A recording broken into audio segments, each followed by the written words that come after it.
Assalamualaikum warahmatullahi wabarakatuh. Bismillahirrahmanirrahim. Alhamdulillahirrabbilalamin. Wabihi nasta'in ala umuri dunya wadin. Wa ala alihi washabihi ajmain. Amma ba'du.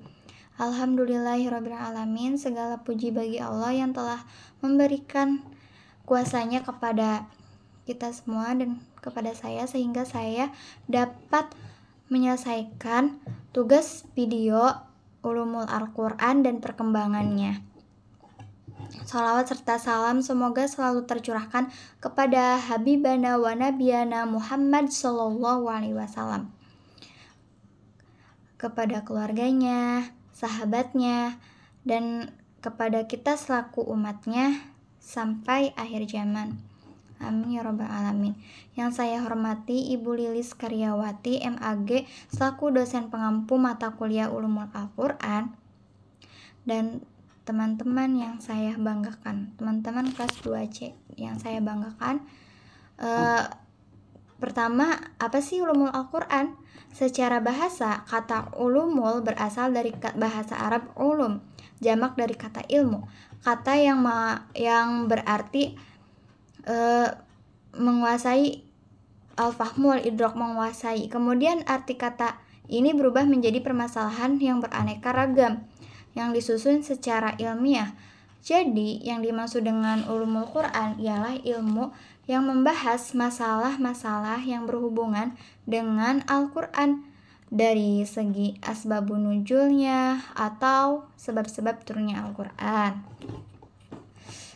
dari pengumpulan dan penertiban Al-Quran, pengetahuan tentang surah-surah Makkah dan Madaniyah, pengertian tentang nasih wal mansukh, al-muhkam wal mutasyabbih, dan lain sebagainya yang berhubungan dengan Al-Quran. Terkadang ilmu ini dinamakan juga usulul tafsir atau dasar-dasar tafsir, karena yang dibahas berkaitan dengan beberapa masalah yang baru diketahui oleh mufasir. Sebagai sandaran dalam menafsirkan Al-Quran,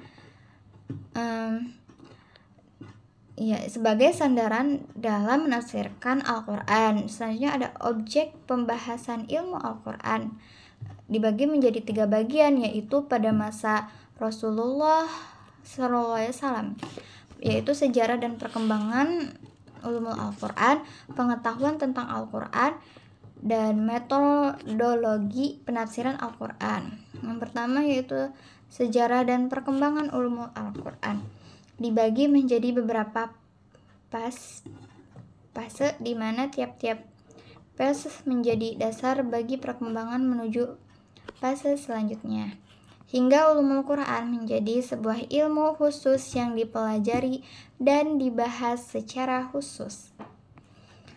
Berikut beberapa tahapan perkembangan ulumul Quran. Ulumul Quran pada masa Rasulullah Shallallahu Alaihi Wasallam, dan pada masa ini merupakan embrio awal ulumul Quran,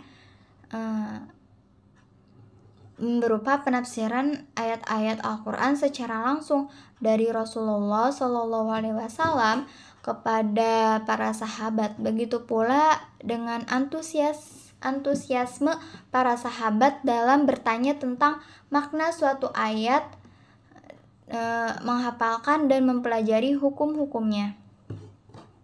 Selanjutnya ada ulumul Quran pada masa khalifah.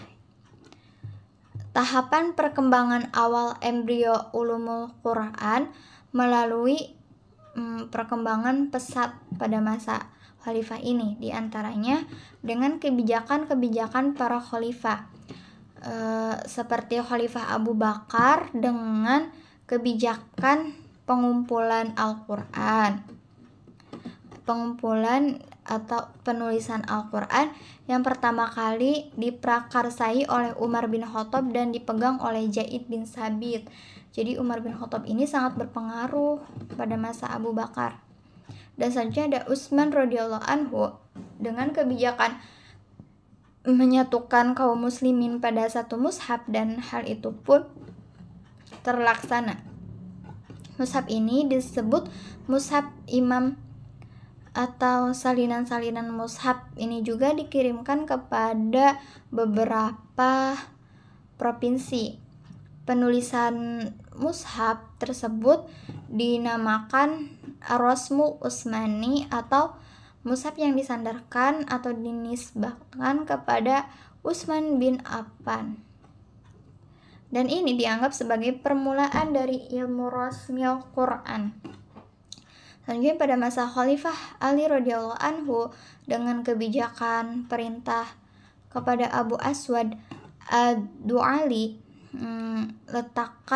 meletakkan kaidah-kaidah nahwu atau cara pengucapan yang tepat dan baku, dan memberikan ketentuan harokat pada Quran ini.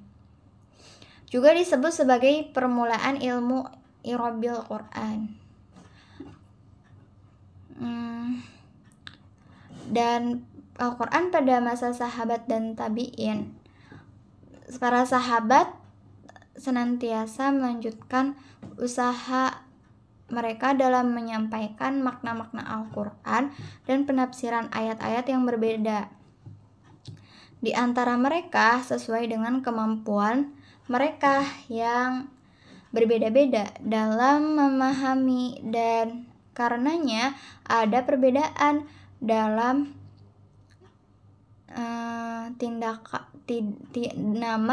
tidaknya mereka hidup bersama Rasulullah SAW. Hal ini pun diteruskan oleh murid-murid mereka, yaitu para tabi'in. Di antara para tabi'in yang termasyhur dari para sahabat adalah, di antaranya dari para sahabat itu ada 4 orang yang khalifah, 4 orang itu. Dan ada Ibnu Mas'ud, ada Ibnu Abbas, ada Ubay bin Ka'ab, ada Zaid bin Sabit, ada Abu Musa al-Asy'ari, dan ada Abdullah bin Zubair. Banyaknya riwayat mengenai tafsir yang diambil dari Abdullah bin Abbas, Abdullah bin Mas'ud, dan Ubay bin Ka'bah, dan apa yang diriwayatkan dari mereka tidak berarti merupakan sebuah tafsir Al-Quran yang sempurna, namun terbatas hanya pada beberapa ayat dengan penafsiran apa yang masih samar dan penjelasan apa yang masih global.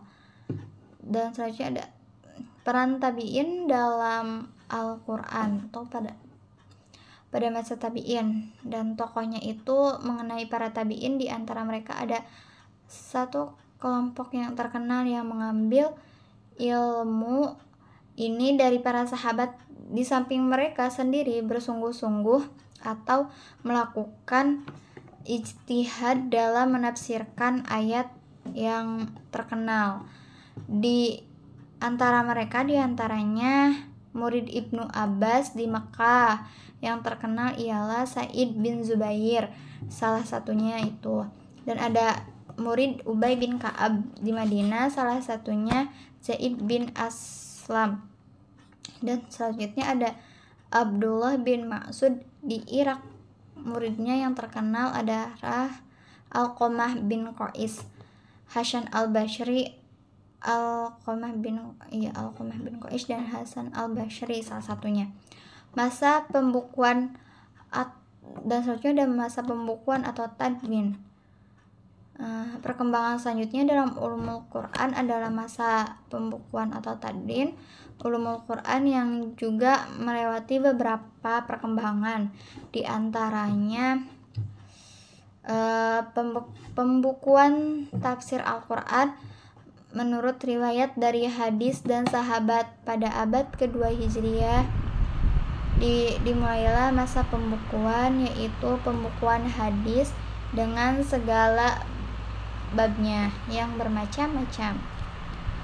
Dan itu juga menyangkut hal yang berhubungan dengan tafsir. Sebagian ulama membukukan tafsir Al-Quran yang diriwayatkan dari Rasulullah SAW daripada para sahabat atau para tabi'in. Di antara mereka yang terkenal adalah Yazid bin Harun As-Sulami, wafat 170 Hijriah, yang merupakan salah satu para ahli hadis. Sedangkan tafsir yang disusun merupakan salah satu bagiannya, namun tafsir tertulis tidak ada yang sampai ke tangan kita. Selanjutnya ada pembukuan tafsir berdasarkan susunan ayat. Kemudian langkah-langkah mereka diikuti oleh para ulama. Mereka menyusun tafsir Al-Quran yang lebih sempurna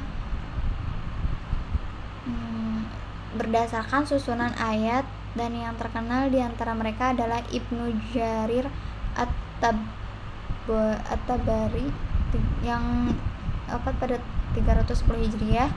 Demikianlah tafsir pada mulanya dinukil atau dipindahkan melalui penerimaan dari mulut ke mulut atau dari riwayat, kemudian dibukukan sebagai salah satu bagian hadis, ditulis secara bebas dan mandiri. Maka berlangsunglah proses kelahiran at-tafsir bil mansur atau berdasarkan riwayat, dan at-tafsir bil rawi yang berdasarkan penalaran. Dan selanjutnya munculnya cabang-cabang pembahasan ulumul Quran setelah tafsir. Di samping itu, tafsir lahir pada karangan yang berdiri sendiri mengenai pokok-pokok pembahasan tertentu yang berhubungan dengan Al-Quran, dan hal ini sangat diperlukan oleh seorang mufasir, di antaranya ulama pada abad ketiga, ulama pada abad keempat, dan ulama pada abad kelima Hijriah. Dan setelahnya mulailah pembukuan ulumul Quran secara khusus dengan mengumpulkan cabang-cabang pada masa sebelumnya. Ilmu Al-Quran dengan berbagai pembahasannya ditulis secara khusus dan masing-masing dengan judul kitab tersendiri. Kemudian mulailah pengumpulan dan penulisan ilmu-ilmu tersebut dalam pembahasan khusus yang dilengkapi, yang kemudian dikenal dengan ulumul Quran. Di antara ulama-ulama yang menyusun secara khusus adalah Ali bin Ibrahim Sa'id yang wafat pada tahun 330 Hijriah, yang dikenal dengan Al-Kufi, dianggap sebagai orang pertama yang membukukan ulumul Quran atau ilmu-ilmu Al-Quran. Dan juga ada ulumul Al-Quran pada masa modern kontemporer. Sebagaimana periode sebelumnya, perkembangan ulumul Al-Quran pada masa kontemporer ini juga berlanjut seputar penulisan sebuah metode atau cabang ilmu Al-Quran yang secara khusus dan terpisah. Sebagaimana ada pula yang kembali menyusun atau menyatukan cabang-cabang ulumul Quran dalam kitab tersendiri dengan penulisan yang lebih sederhana dan sistematik dari kitab-kitab klasik terdahulu. Kitab Mabahitsul Quran yang ditulis Mana'ul Qattan juga termasuk kitab ulumul Quran kontemporer yang banyak mendapat sambutan universitas di Timur Tengah dan dunia Islam pada umumnya. Kiranya cukup sekian penyampaian ulumul Al-Quran dan sejarah perkembangannya. Sekian dari saya. Apabila ada kesalahan dan kekurangannya, Mohon maaf sebesar-besarnya. Akhiran unzur maqala wa la tangzur maqala. Wassalamualaikum warahmatullahi wabarakatuh.